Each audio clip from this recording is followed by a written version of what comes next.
एक गरीब बेटी की दिल को छू लेने वाली कहानी।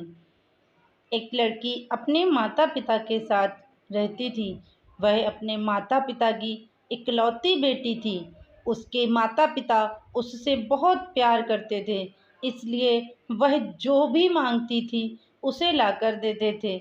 उसके पिता इतना ज़्यादा पैसे नहीं कमा पाते थे, लेकिन फिर भी वह अपनी बेटी की हर इच्छा पूरी करते थे।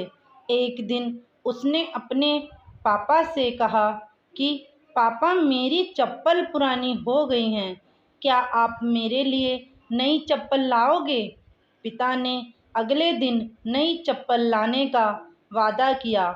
पिता अगले दिन नई चप्पल लेकर आए। वह नई चप्पल देखकर बहुत खुश हुई और चप्पल पहनकर पूरे दिन मोहल्ले में उछल कूद करती रही। शाम को वह घर आई और चप्पल उतारकर सो गई। अगली सुबह वह चप्पल नहीं पहनती है और अपनी पुरानी चप्पल पहनकर खेलने चली जाती है। मम्मी से कहकर जाती है कि मम्मी, मुझे ये चप्पल पसंद नहीं है, मैं अपनी पुरानी चप्पल ही पहनूंगी। उसकी ये बात उसके पापा सुन लेते हैं। इतने में वह बाहर खेलने भाग जाती है।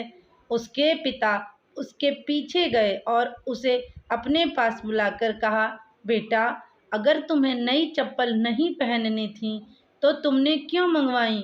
और तुमने उसे कल पूरे दिन पहन कर रखा। अब हम इसे वापस दुकानदार को भी नहीं दे सकते।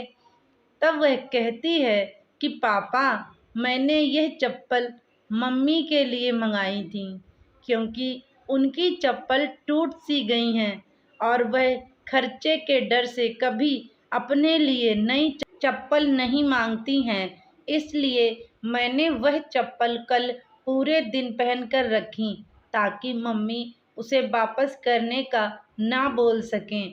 अपनी बेटी की यह बात सुनकर पापा बहुत गर्व महसूस करते हैं और दरवाजे पर खड़ी मम्मी भी बेटी की बात सुन रही थीं।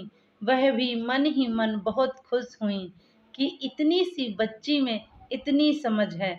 दोनों माता पिता एक दूसरे को देखकर मुस्कुराते हैं और बेटी को बहुत सारा प्यार करने लगते हैं। तो फ्रेंड्स, हमें हमेशा अपने माता पिता की मजबूरी को समझना चाहिए। तो दोस्तों, आपको ये कहानी कैसी लगी कमेंट करके ज़रूर बताएं। अगर कहानी पसंद आई तो प्लीज़ इसे लाइक शेयर कीजिए और चैनल पर नए हैं तो सब्सक्राइब कर लिए। धन्यवाद आपका बहुत बहुत वीडियो देखने के लिए।